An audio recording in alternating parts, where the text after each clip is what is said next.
This is the movie poster for Last Exit to Brooklyn. There's Jennifer Jason Leigh. She plays Tra La La. This was Hubert Selby Jr.'s groundbreaking, earth shaking novel. Came out in the early 60s. It was banned in a lot of countries.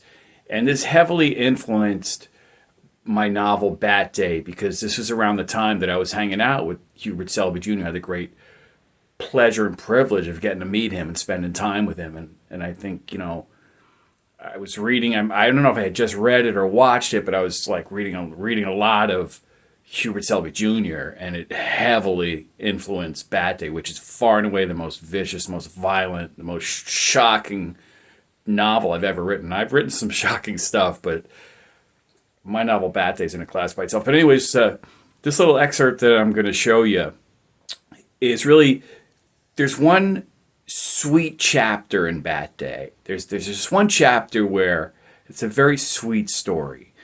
And that also came from Last Exit to Brooklyn because in Last Exit to Brooklyn, there's this one character, that kid with the motorcycle cap, who doesn't have a motorcycle, but he has a motorcycle cap, and he's in love with Tra La La. It's the only sweet storyline in that movie too. Anyway, highly recommend Last Exit to Brooklyn, definitely. Anyway, so hope you enjoy this excerpt from Bat Day. 47. Gold Glove over here.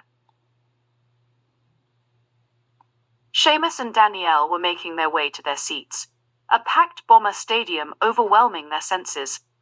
Seamus was looking at the tickets and then up at the sea of blue seats that formed an ocean all around him, and then back down at the ticket again when an usher appeared. "Help you with that?" "Please," Seamus answered and handed the tickets over. "Right this way, sir." And Seamus took Danielle by the hand so as not to lose her, and followed the usher all the way down to a couple of seats a few rows behind the Bombers' dugout. The usher wiped the seats and presented them, and Seamus handed him a 20. "Enjoy the game," the usher said as he spied the very generous tip and left with an appreciative smile. Seamus looked down at Danielle, still gripping her Bomber's pennant tightly. She looked up at him and smiled a giant smile. "Well then, Danielle, we've made it to the baseball game." Seamus looked out at the field in wonder. The green grass, the blue wall that surrounded the diamond, the Bombers and Beaners playing catch, stretching, running sprints, chatting amongst themselves, as the stadium's organ sent happy melodies all throughout the ballpark. "Say," Seamus said to the fan on his right. "Ask you a question then." "Certainly," the fan answered.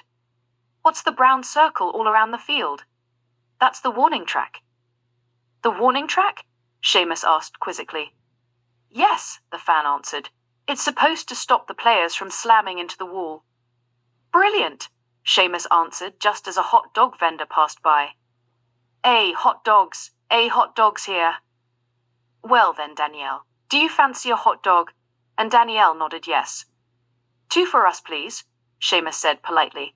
But Hot Dog didn't hear him. "You gotta yell," the fan to his left said. "Like this, hot dogs two right here. No, wait, make it four." And Hot Dog turned around, and in seconds Seamus and Danielle and the fan, who it turns out was Thomas Bickerstaff, who'd driven all the way down from Poughkeepsie to bring his daughter Liza to her first baseball game, were all hot-dogged up and ready to watch the game. A little while later, Cotton Candy passed by, and Seamus, an apt pupil, yelled out, "Hey, Cotton Candy!" And as Cotton Candy pulled up, Seamus looked at Thomas Bickerstaff and said, "Would Liza be wanting some cotton candy too?" Yes, the little girl nodded. "Two, please." And Seamus paid and took the 2 cones of pink deliciousness, handing one to Danielle and one to Liza. The game was underway.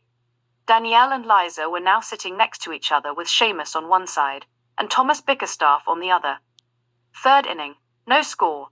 Nomar Guadalajara of the Beaners was at the dish. He popped it up.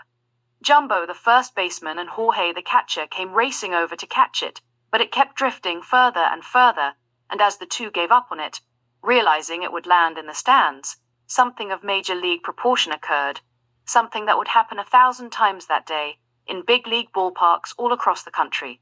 You see, the baseball gods knew exactly where Seamus and Danielle were sitting, and they knew that it was their very first time at Bomber Stadium too, And so Guadalajara's innocuous foul ball was transformed into one of the sweetest moments in the lives of these two very sweet people, Seamus and Danielle.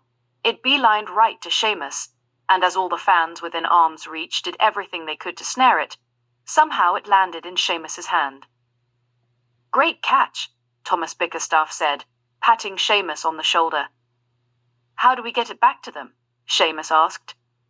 "What are you talking about?" Thomas Bickerstaff asked incredulously.